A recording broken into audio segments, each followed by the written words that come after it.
Julio 19. Irrevocablemente entrelazados.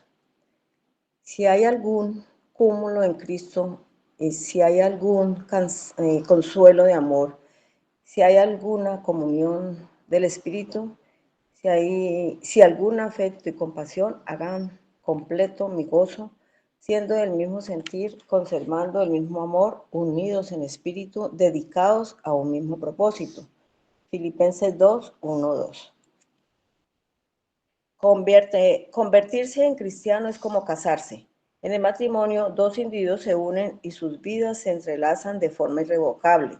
De la misma manera, cuando aceptamos a Cristo con todo su amor y aceptamos la salvación que Él ha ganado para nosotros en la cruz, somos unidos a Él y nunca más volvemos a ser los mismos.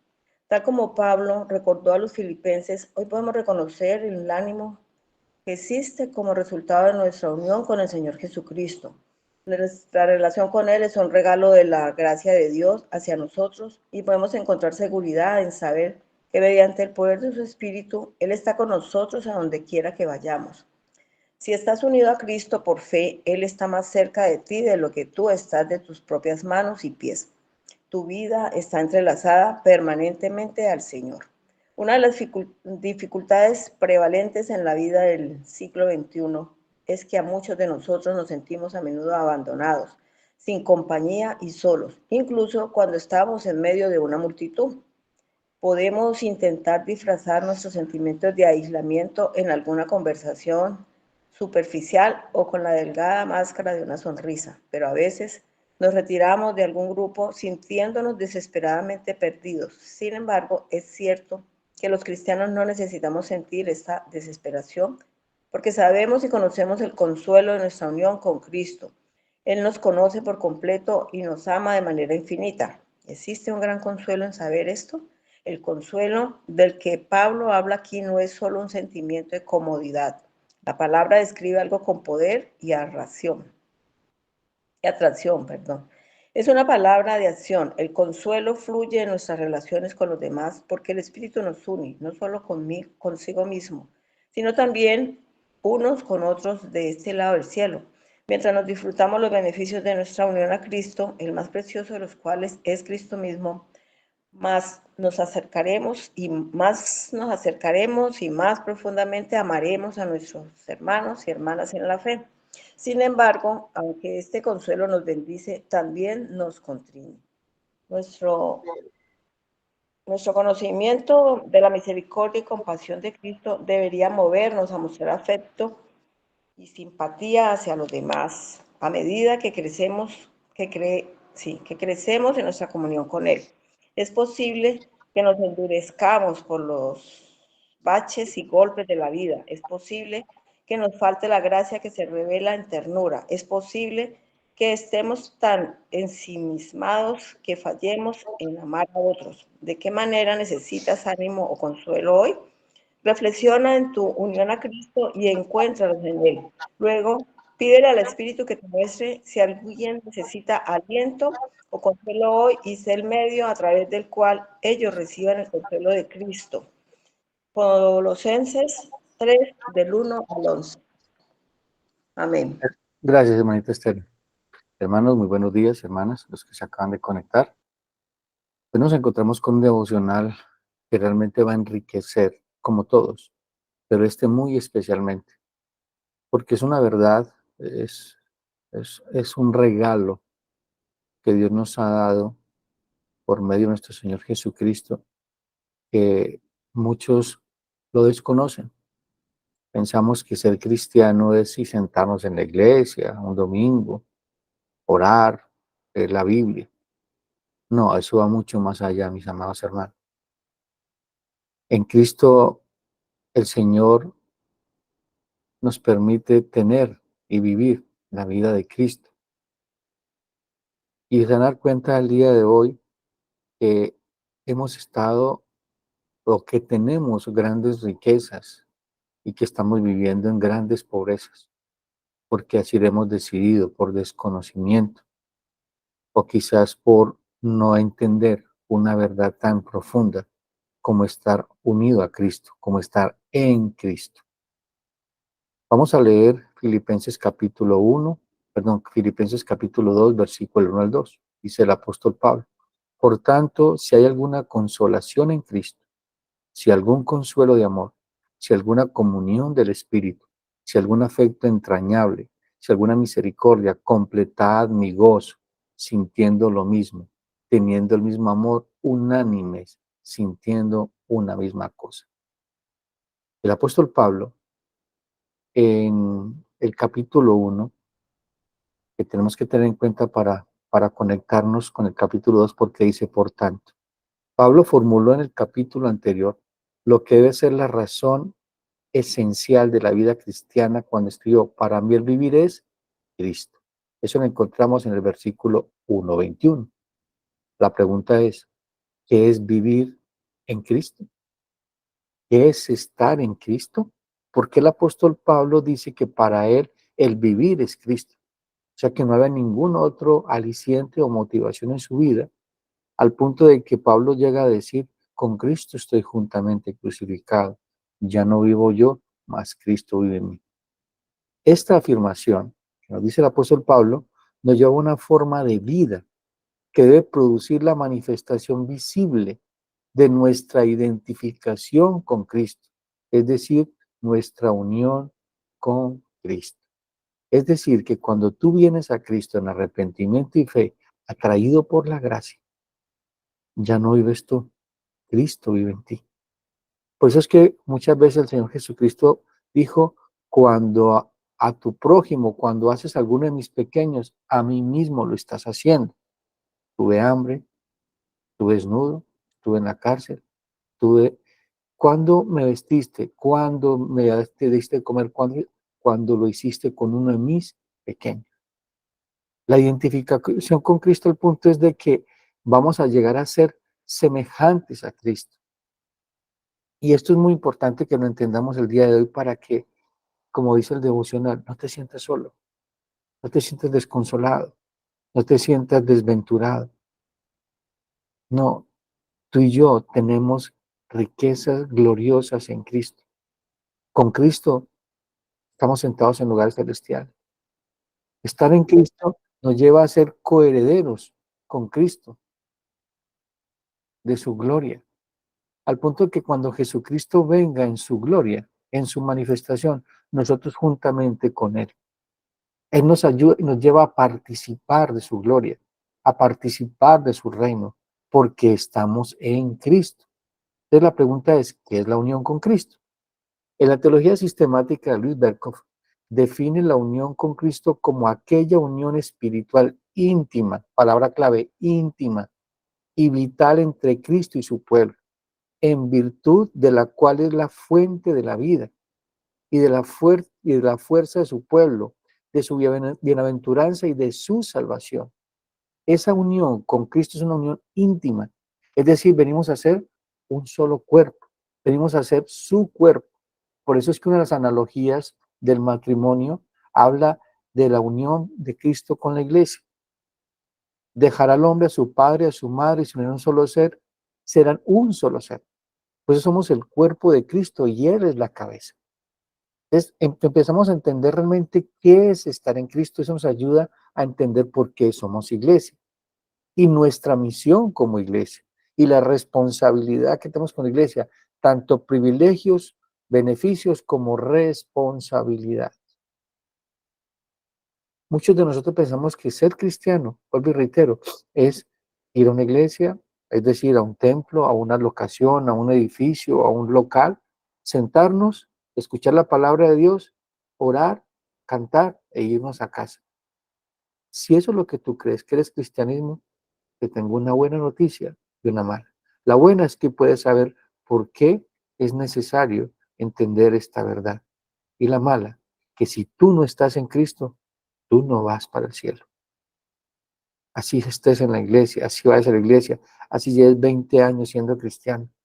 Si realmente tu vida no refleja a Cristo, no es como Cristo lo ha mandado, tienes un gravísimo problema con Dios. Entonces, Todos como creyentes, escuchen esto, todos como creyentes hemos sido llamados a la comunión con el Hijo de Dios. Nos lo dice 1 Corintios 1:9. Dice, fiel es Dios, por el cual fuiste llamados a la comunión con su Hijo Jesucristo, nuestro Señor. Comunión. Participamos de su naturaleza divina. Participamos de la naturaleza divina. Mira lo que dice el apóstol Pablo. Pero el apóstol Juan nos dice que en 1 Juan 1:3, los que hemos visto y oído, lo que hemos visto y oído, eso os anunciamos, para que también vosotros tengáis comunión, escuchen esto, con nosotros, y nuestra comunión verdaderamente es con el Padre y con su Hijo Jesucristo. La comunión que nosotros tenemos con Dios por medio de Jesucristo nos lleva a ser hijos de Dios. Hermano, hijos de Dios. Tengamos en mente que somos hijos de Dios, esa es nuestra identidad. Nuestra identidad no es la que teníamos en nuestro pasado.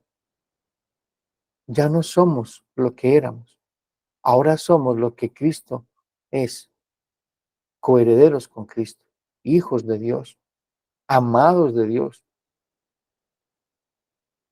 Por eso es que muchas veces nosotros como creyentes o como hombres y mujeres nos sentimos a veces abandonados por Dios. Y Dios no nos ha abandonado. Dios no se ha olvidado de ti. Dios no se ha olvidado lo que no está desentendido de tu vida.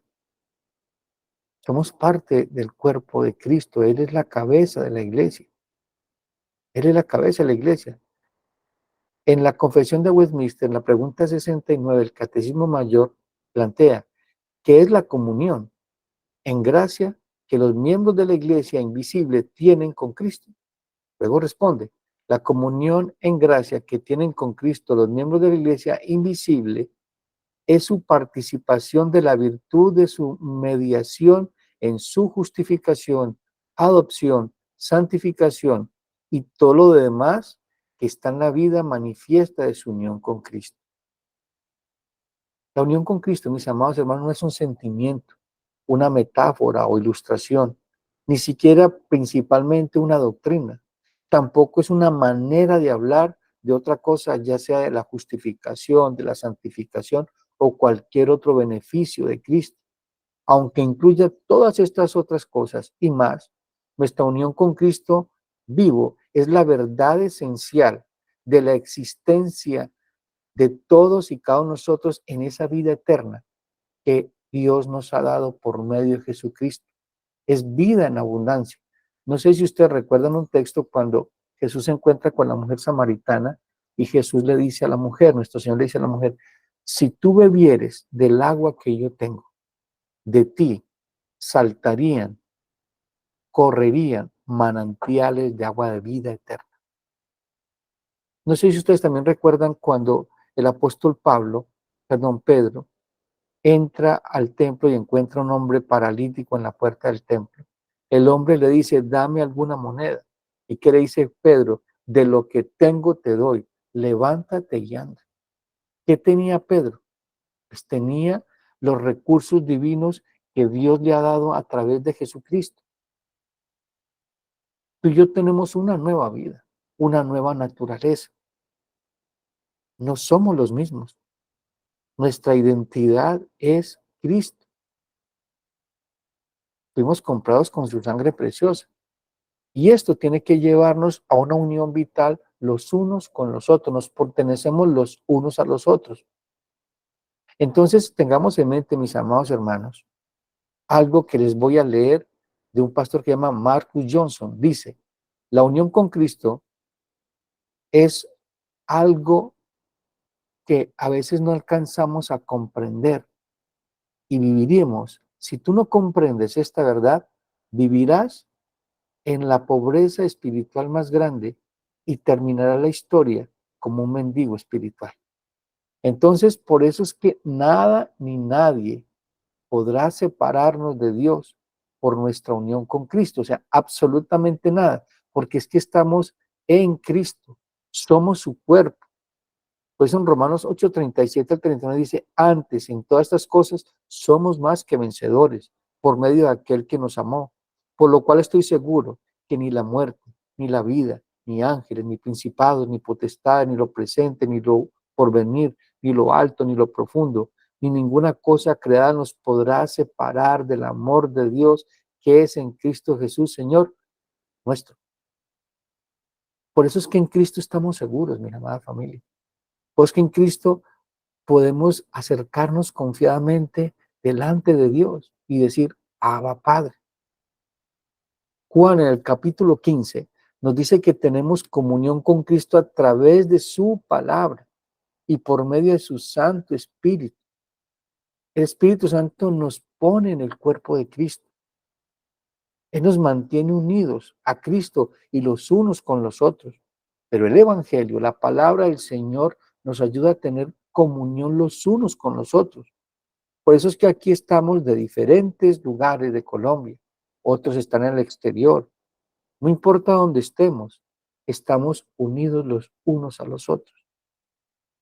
Y esta verdad nos tiene que llevar a relacionarnos unos con nosotros de la manera correcta, con nuestros hermanos en la fe, dentro de la iglesia, corporativamente hablando como iglesia local. Por eso dice la Biblia, oren los unos por los otros, consuélense los unos a los otros, lleven las cargas los unos a los otros, porque, y esto es algo como chistoso, es imposible que la cabeza de una orden y que el cuerpo se resista, que la mano derecha diga, yo no quiero hacer esto porque la mano izquierda quiere hacer otra cosa. No, está totalmente articulado, coordinado, porque están en un solo ser, en un solo ser. Por eso tú no puedes llamarte cristiano, estar en Cristo y querer vivir como tú quieres. No, Dios te dice cómo tienes que vivir la vida de Cristo. Porque no se trata de ser una buena persona. Ninguna buena persona entrará al reino del cielo. Ninguna buena persona entrará al cielo, por más buena que ella sea, si no es semejante a Cristo. Y esa es la finalidad de la salvación, llevarnos a ser semejantes a Cristo. Dios está formando la imagen de Cristo en todos y cada uno de nosotros. Esa es la dinámica de la salvación. Su presencia está en nosotros, Dios mora en nosotros. Somos templo del Espíritu Santo, lo dice la Escritura. Empezamos a entender que ser iglesia va mucho más allá, como les decía ahora, de venir a una iglesia, de venir a un lugar a congregarnos. Entonces, cuando somos salvos por Dios, no lo hizo para que cada uno de nosotros viviera por su lado, o que fuéramos pequeñas iglesias dentro de la iglesia, o mucho menos un club social. Fuimos reconciliados con Dios, por medio del Señor Jesucristo, para que fuéramos parte de su naturaleza divina en Cristo, es decir, su cuerpo. Segunda de Pedro 1:3-4 dice, como todas las cosas que pertenecen a la vida y a la piedad nos han sido dadas por su divino poder, mediante el conocimiento de aquel que nos llamó por su gloria y excelencia, por medio de las cuales nos ha dado, escuchen esto, preciosas y grandísimas promesas, para que por ellas llegastes a ser participantes de la naturaleza divina, habiendo huido de la corrupción que hay en el mundo a causa de la concupiscencia.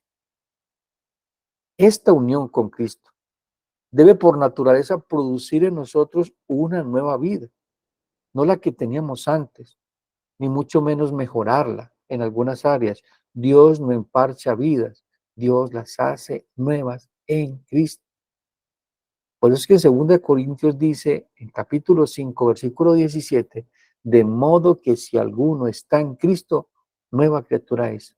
Las cosas viejas pasaron y aquí todas son hechas nuevas. Ya no eres la misma mujer, ya no eres el mismo hombre. Debes despojarse de ese viejo hombre, de esa vieja mujer que está viciada. Ese viejo hombre te está causando muchos problemas en tus relaciones con Dios y tu relación con el prójimo. Tú puedes, tienes una nueva naturaleza, estás en Cristo, estamos en Cristo, podemos vivir la vida de Cristo. Tenemos todos los recursos divinos para poder hacerlo.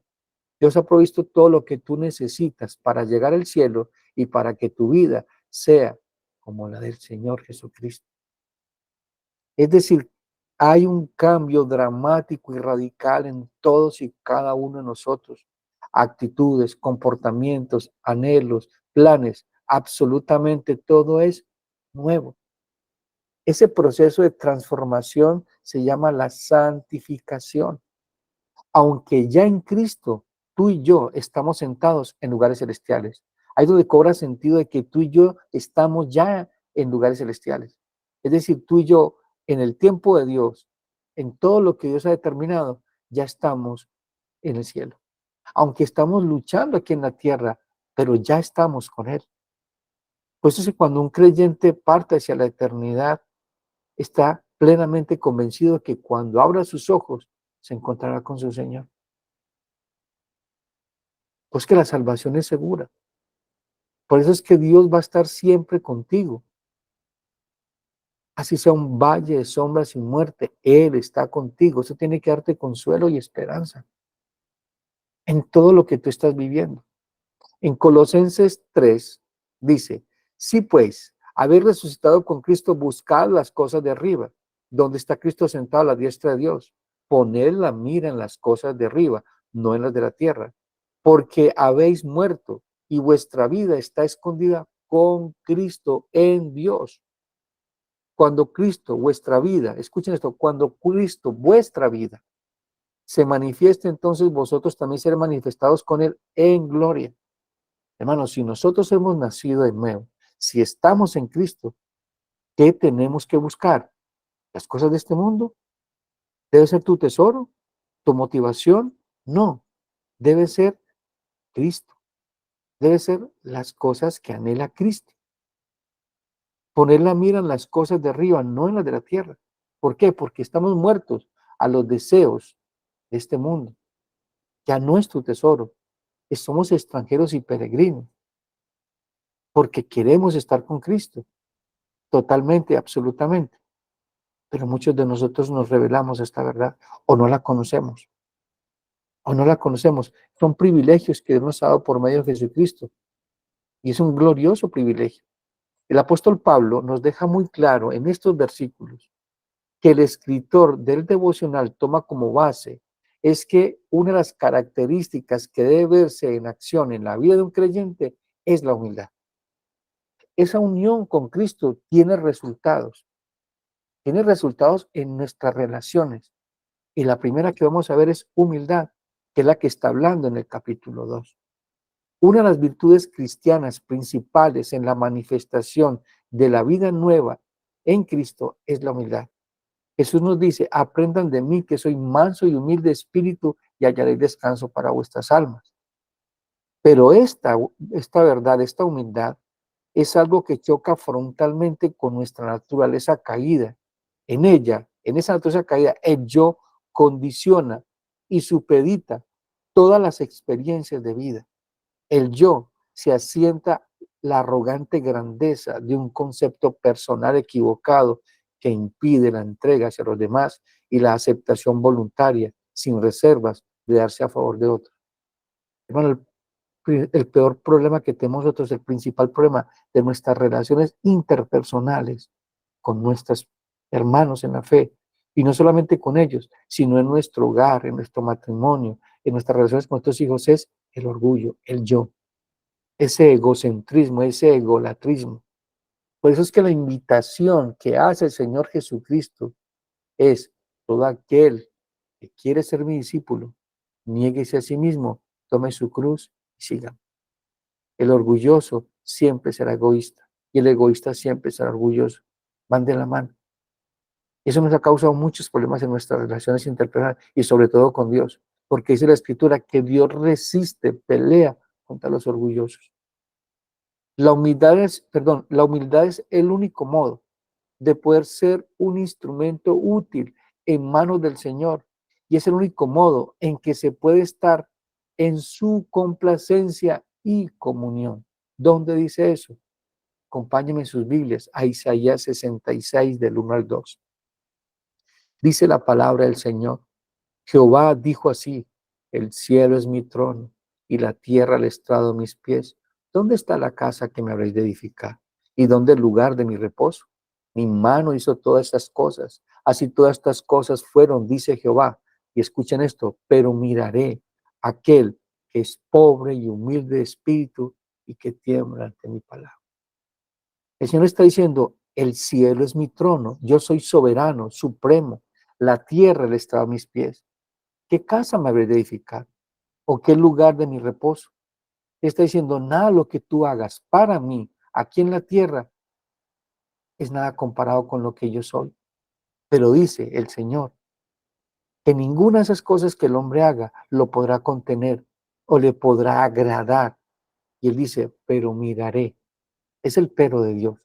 Me encanta el pero de Dios, que cambia todo. Pero miraré, me fijaré, tendré comunión, me relacionaré con aquel que es pobre.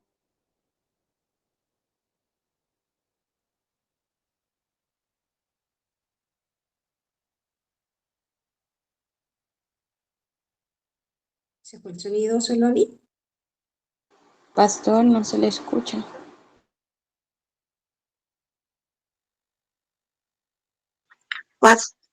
Pastor está en silencio. ¿Sí me escuchan ahí, hermanos? Ya, pastor. Sí, ahora sí. Ok.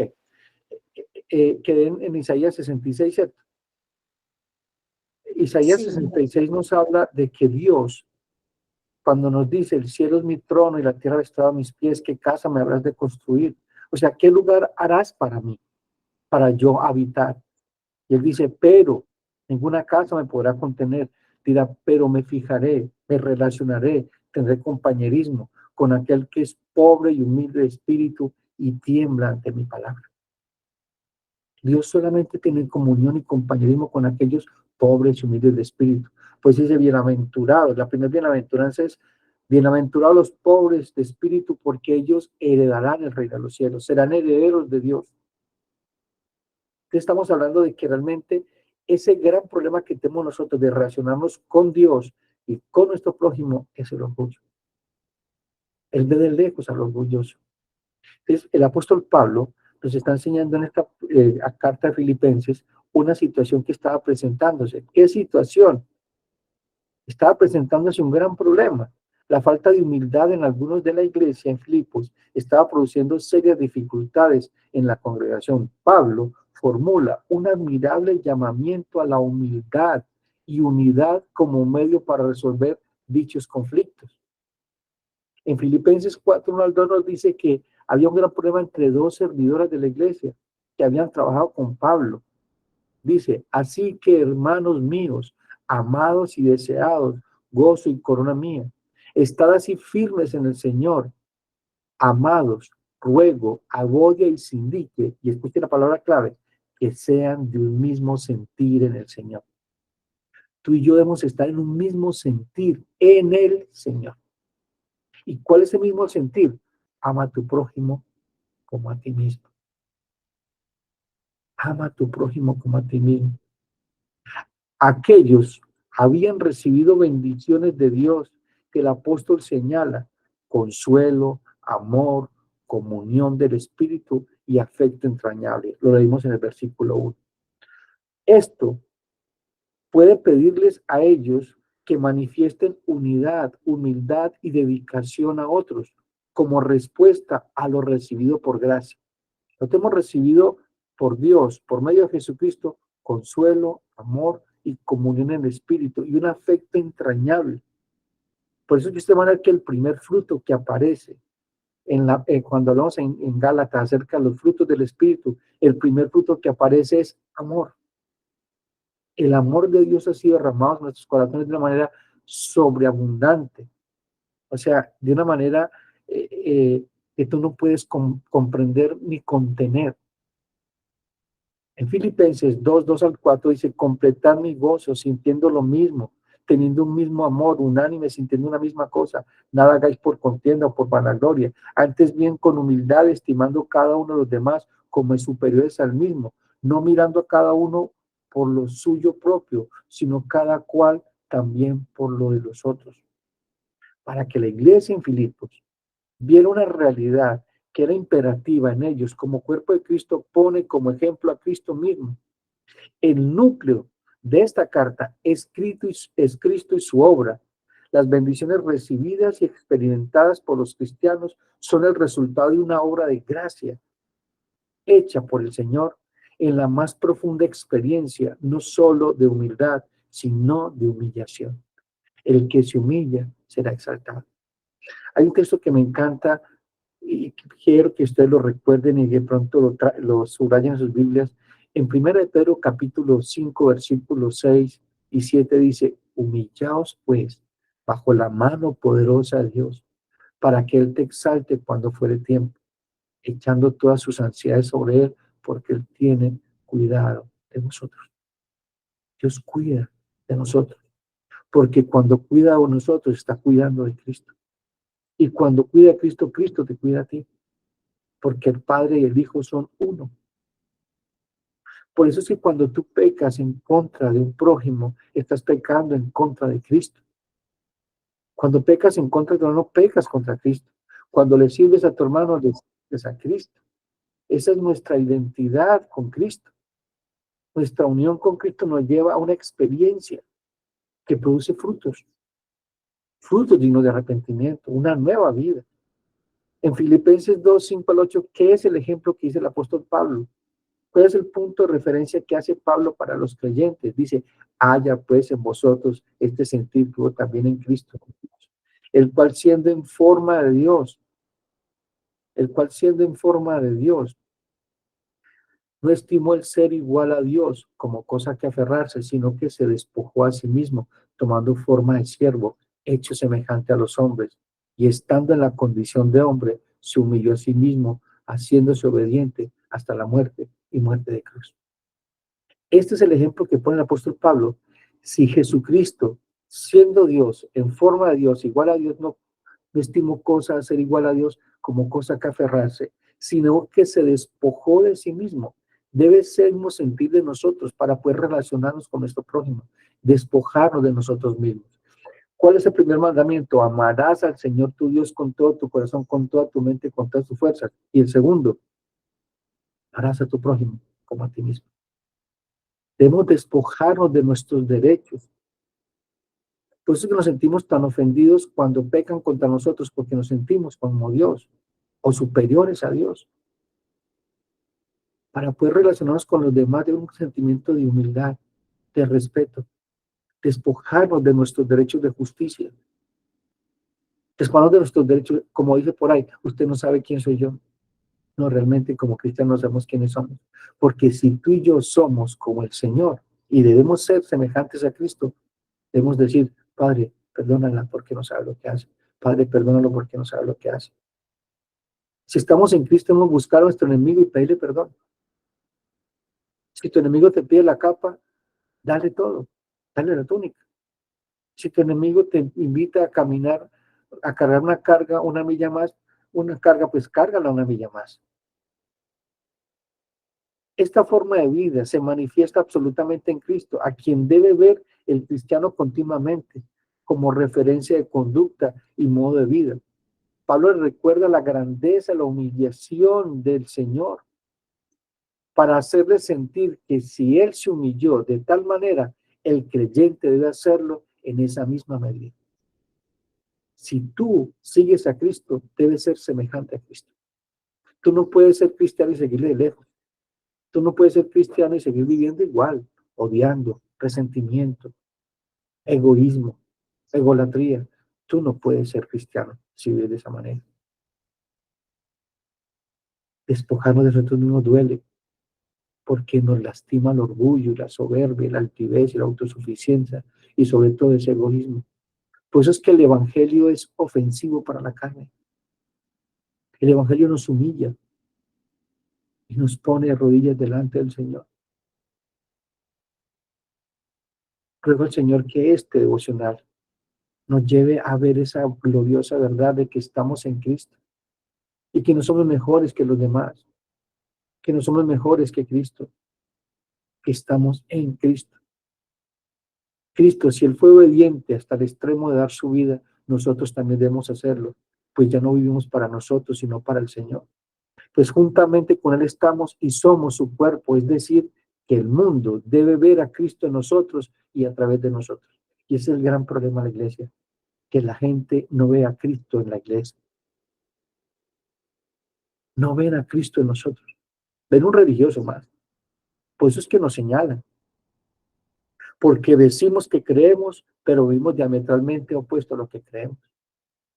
Segunda de Corintios 11:15 nos dice, conociendo pues el temor, escuchen esto, conociendo pues el temor del Señor, está hablando a cristianos, conociendo pues el temor del Señor, persuadimos a los hombres, pero a Dios le es manifiesto lo que somos, y espero que también lo sea a vuestras conciencias.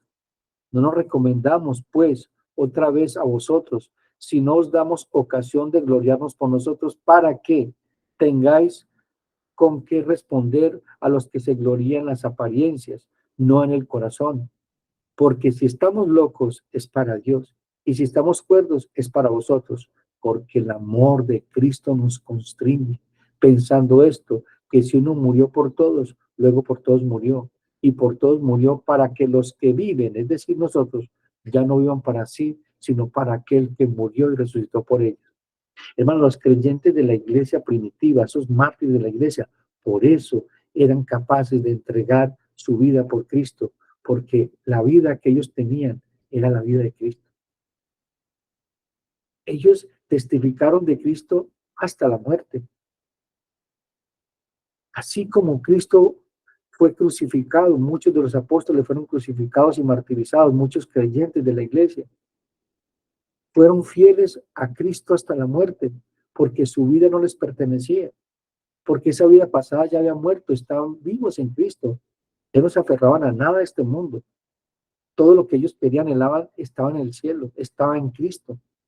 El llamamiento a la humildad, considerar la sombra, la humillación del Señor, que no estimó su vida, sus derechos eternos como Dios, sino que en un acto de entrega voluntaria descendió hasta lo más bajo para hacer posible la obra de redención. Tiene que producir consecuencias en quienes le han recibido como Salvador y le tienen reconocido como Señor. Él los invita a asumir la forma de pensamiento del Señor Jesucristo. Tú y yo podemos pensar como Cristo. Y si pensamos como Cristo, actuamos como Cristo. Pablo dice en Filipenses 2:5, haya pues en vosotros este sentir que hubo también en Cristo Jesús. No podemos estar de otra manera de pensar diferente a la de Cristo, pues somos su cuerpo. No conozco ningún cuerpo que quiera hacer algo diferente a lo que ordena la mente. El estar en Cristo debe llevarnos a sentir, pensar y actuar como Cristo. Por eso es que nos denominamos cristianos, pequeños Cristos. La unidad es determinante entre la iglesia como cuerpo, pues la única manera en que el mundo sabrá que el Señor fue enviado por Dios y que nosotros hemos sido enviados por Él, Señor Jesucristo, para mostrar al mundo quién es Dios y por qué es el único Dios. Miren lo que dice Juan 17:20-23.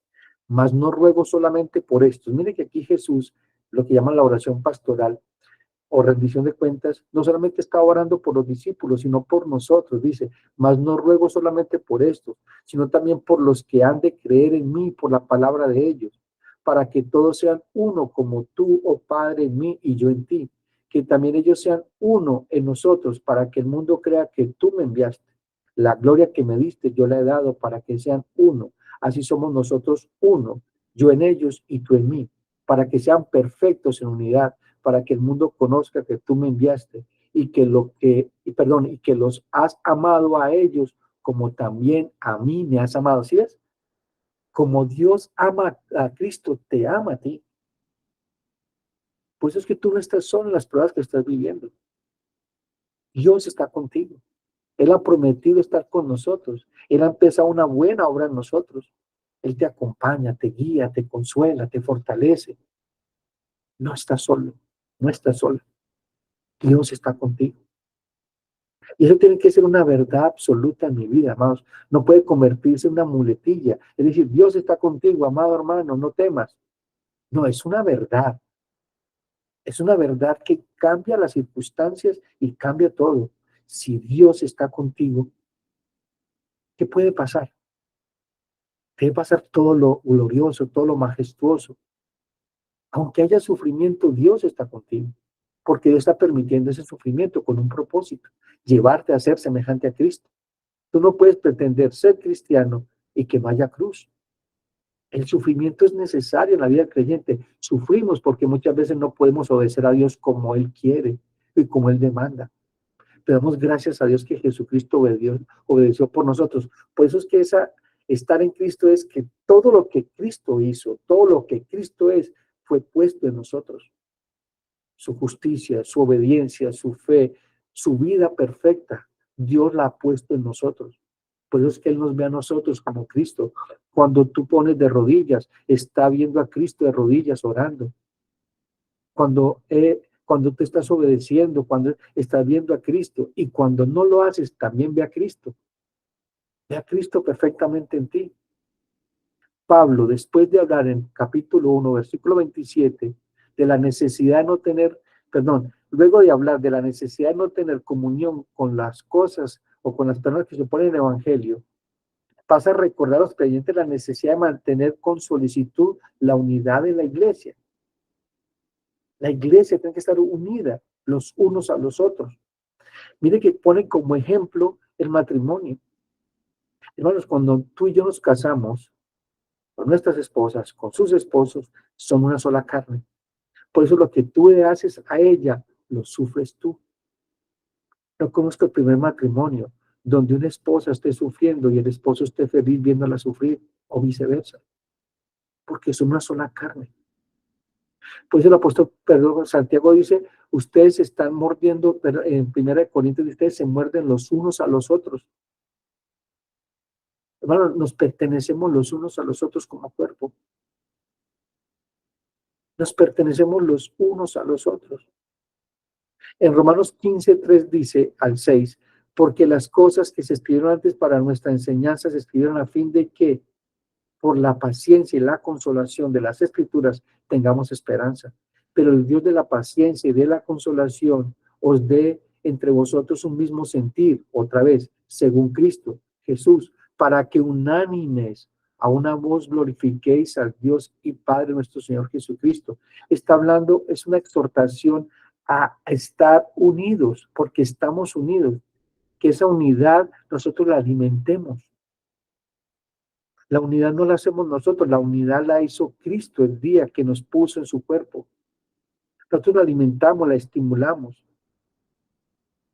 Cuando Pablo dice que el Señor Jesucristo, Él mora en Cristo, que Pablo mora en Cristo, no es que Cristo mora en él, Pablo mora en Cristo, estamos en Cristo. Por eso Pablo dice, todo lo puedo en Cristo que me fortalece. ¿Por qué? Porque está en Cristo. En Cristo. Toda angustia, todo dolor, todo sufrimiento tiene un gran peso de gloria. Porque eso tiene un propósito fundamental. Darle gloria a Dios y llevarnos a ser semejantes a Cristo. El Señor viene al lado del cristiano para darle poder, para también darle consuelo, esperanza, aliento. Pero es en Cristo. No en tus fuerzas. No en tus fuerzas, amados hermanos. La finalidad de todo esto que estamos enseñando es que la vida del creyente está en Cristo. No estamos fuera de Él. Por eso es que no está distante tu dolor, tu soledad, tu angustia. No, Él está viviendo contigo el problema que estás viviendo. Él está viendo contigo la prueba que estás viviendo. Él está contigo en medio de tus lágrimas. Él es tu consuelo. Él es tu esperanza. Él es tu fortaleza. Vuelvo y reitero, por eso Pablo dice, todo lo puedo en Cristo que me fortalece. Cristo estaba con él en las cárceles. Cristo estaba con él cuando predicaba el evangelio. Cristo estaba con él cuando estaba defendiendo el evangelio ante los reyes. No sé si ustedes recuerdan cuando Saulo estaba persiguiendo a la iglesia. Se encuentra con Jesús y mira lo que dice Cristo, nuestro Señor. Saulo, Saulo, ¿por qué me persigues? ¿Y a quién perseguía? Pues a los creyentes, pues estaba persiguiendo a Cristo. Es la identificación, que tenemos con Cristo. Es la identificación que tenemos con Cristo.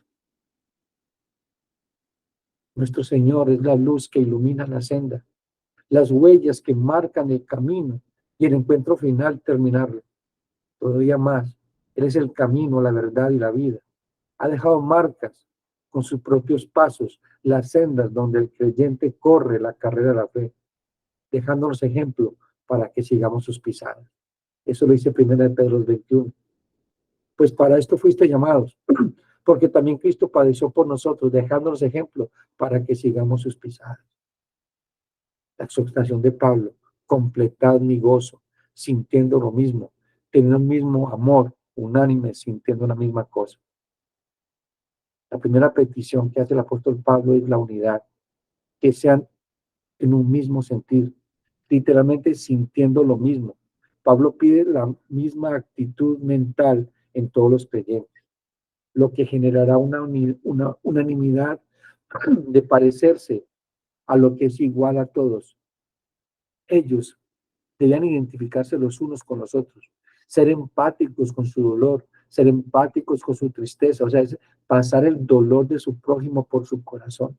Tú tienes que pasar el dolor de tu hermano, de tu hermana, de tu esposo, de tu esposa, por tu corazón. Pero siempre están pensando en nosotros mismos, no en ellos, no en ellas. Somos egoístas. Pues es que perdemos de vista el panorama en medio de las pruebas, porque nos estamos mirando a nosotros mismos. Y eso nos lleva a la autocompasión, nos lleva a la depresión, nos lleva a angustiarnos, porque estamos mirándonos a nosotros. Debemos mirar a Cristo. Lo dice Hebreos capítulo 12. Dice, teniendo renuestro tan grande nube de testigos, despojemos de todo peso y el pecado que nos asedia y corramos con paciencia la carrera de la fe, puesto los ojos en Jesús, el autor y consumador de la fe, para que tu ánimo no desmaye. Corre esta carrera puesto los ojos en Jesús. No hay esa prueba, pon tus ojos en Jesús, porque tú estás en Cristo. Él está contigo.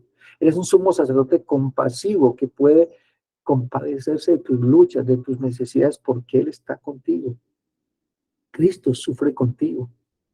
No sé si usted recuerda cuando Jesús lloró al ver el sufrimiento de Marta y María por la muerte de Lázaro. Cristo sufre contigo. Cristo se alegra contigo. Esta es nuestra identificación con Cristo.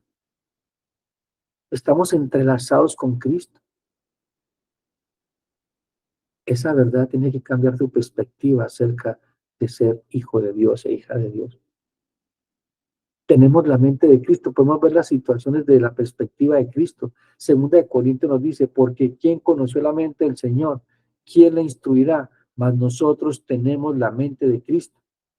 Tú y yo tenemos la mente de Cristo, podemos pensar como Cristo, hablar como Cristo, sentir como Cristo, pero para poder que eso pase, tienes que despojarte de ti mismo, de ti mismo. Tienes que abandonarte en el Señor y descansar en el Señor. Estas son las consecuencias de vivir en Cristo o estar en Cristo. Pensar como Cristo, actuar como Cristo. Entonces, ustedes recuerdan cuando el apóstol Pedro y Juan están predicando el Evangelio con denuedo y con valentía. Y la gente decía, estos hombres pescadores, ¿por qué hablan con tanto denuedo y tanta valentía? Y decían, porque estaban con Cristo. Porque estuvieron con Cristo, caminaron con Cristo, hablaban como Cristo, actuaban como Cristo. Eso marcará la diferencia de una generación perversa. Eso marcará la diferencia en tu hogar, en tu matrimonio, si estás en Cristo. Podrás responder como Cristo. No responder como ese viejo hombre, como esa vieja mujer, con ira, con tiendas, con malas palabras, con malas actitudes, sino como un hijo de Dios, como una hija de Dios. Queremos negarnos a nosotros mismos. Debemos dejar a un lado ese orgullo, esa soberbia, esa altivez. El apóstol Pablo habla de una consolación, de una expresión de unidad. Tiene que ver con una misma manifestación de amor. Es la consecuencia de que un cristiano entienda de que solo hay consuelo en el amor de Cristo. El amor de Cristo nos consuela, nos anima, nos fortalece. Porque el amor de Cristo lo hemos manifestado en la cruz. El sacrificio perfecto que Cristo hizo en la cruz, para que tú y yo fuéramos reconciliados con Dios. Una reconciliación total y absoluta. Podemos acercarnos a Él en perfecta certidumbre de que Él nos va a escuchar. Él está con nosotros. El amor de Cristo, la calidad de amor suya, solo es posible si es producido en cada creyente por el Espíritu. Por eso es que el fruto del Espíritu en Gálatas 5:22 dice, más el fruto del Espíritu es amor. ¿Y cuál es el amor que Dios nos ha dado? Ese amor que todo lo puede, que todo lo soporta, que todo lo sacrifica, que no es jactancioso, que no se envanece, que no busca lo suyo, que todo lo perdona, que todo lo espera. Ese es el amor que Dios ha depositado en todo creyente para amarnos los unos a los otros de la manera correcta. En ese amor la discordia, las disensiones, la envidia, las peleas desaparecen, porque nadie estará buscando sus derechos, sino la bendición del otro. Solo en una relación de amor habrá aliento y restauración para tu vida, para tu matrimonio, para tu relación con tus hijos, con tus hijas, con tus hermanos. Solo allí, nada más que allí.